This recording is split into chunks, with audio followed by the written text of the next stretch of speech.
ஒரு பாடல் காலம் கடந்து நிலைத்து நிற்க வேண்டும் என்பதற்காக 300 இருந்து 400 டியூன்களை போட்டு அதிலிருந்து ஒரு டியூனை பாடலாக கொண்டு வந்துள்ளனர். கவியரசர் கண்ணதாசனும் மெல்லிசை மன்னர் MS விஸ்வநாதனும் இணைந்து பல எவர்கிரீன் ஹிட் பாடல்களை கொடுத்திருந்தாலும் ஒரு சில பாடல்கள் மறக்க முடியாத சம்பவங்களுடன் உருவாகியுள்ளது. அந்த வகையில் இயக்குனர் ஸ்ரீதர் காலத்தால் அழியாத ஒரு பெரிய ஹிட் பாடல் வேண்டும் என்று கேட்க அதற்காக 2 மாதங்கள் கிட்டத்தட்ட 300 இருந்து 400 டியூன்களை இசையமைத்து ஒரு பாடலை உருவாக்கியுள்ளனர். அதாவது தமிழ் சினிமாவில் புதுமை இயக்குனர் என்று பெயர் எடுத்தவர் இயக்குனர் ஸ்ரீதர். காதலிக்க நேரமில்லை, கல்யாண பரிசு என பல வெற்றி படங்களை கொடுத்தவர் இவர். 1963ஆம் ஆண்டு நெஞ்சம் மறப்பதில்லை என்ற திரைப்படத்தை இயக்கியிருந்தார். கல்யாண்குமார், தேவிகா இணைந்து நடித்த இந்த திரைப்படத்திற்கு மெல்லிசை மன்னர்களான MS விஸ்வநாதன், ராமமூர்த்தி இணைந்து இசையமைக்க கவியரசர் கண்ணதாசன் அனைத்து பாடல்களையும் எழுதியிருந்தார்.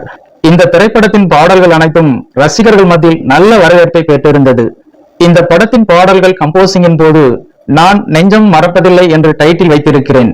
இந்த படத்தில் வரும் ஒரு பாடல் காலத்திற்கும் மறக்க முடியாத வகையில் இருக்க வேண்டும் என்று இயக்குனர் ஸ்ரீதர் கூறியுள்ளார். இதை மனதில் வைத்துக் கொண்ட கவியரசர் கண்ணதாசன், மெல்லிசை மன்னர் MS விஸ்வநாதன் ஆகிய இருவரும் அந்த பாடலுக்கான கம்போசிங்கை தொடங்கியுள்ளனர். MS விஸ்வநாதன், கவியரசர் கண்ணதாசன் ஆகிய இருவரும் 2 மாதங்கள் ஓய்வில்லாமல் டியூன் அமைத்து பாடலை உருவாக்கியுள்ளனர். இந்த ஒரே ஒரு பாடலுக்காக கிட்டத்தட்ட 300 இருந்து 400 டியூன்களை போட்டுள்ளார் மெல்லிசை மன்னர் MS விஸ்வநாதன். இதில் கவியரசர் கண்ணதாசனுக்கு பிடித்திருந்தால் மெல்லிசை மன்னர் MS விஸ்வநாதனுக்கு பிடிக்காது. MS விஸ்வநாதனுக்கு பிடித்திருந்தால் கவியரசர் கண்ணதாசனுக்கு பிடிக்காது. ஒரு சில டியூன்கள் இவர்கள் இருவருக்கும் பிடித்திருந்தால் இயக்குனர் ஸ்ரீதருக்கு பிடிக்காமல் போயுள்ளது. ஒரு வழியாக கடைசியில் மூவருக்கும் பிடித்த டியூன் தான் தற்போது ஒலித்துக் கொண்டிருக்கும் நெஞ்சம் மறப்பதில்லை, அது நினைவை இழப்பதில்லை என்ற பாடல். இந்த பாடல் தற்போதுள்ள ரசிகர்கள் மத்தியிலும் ஒரு நல்ல வரவேற்பை பெற்று வருகிறது.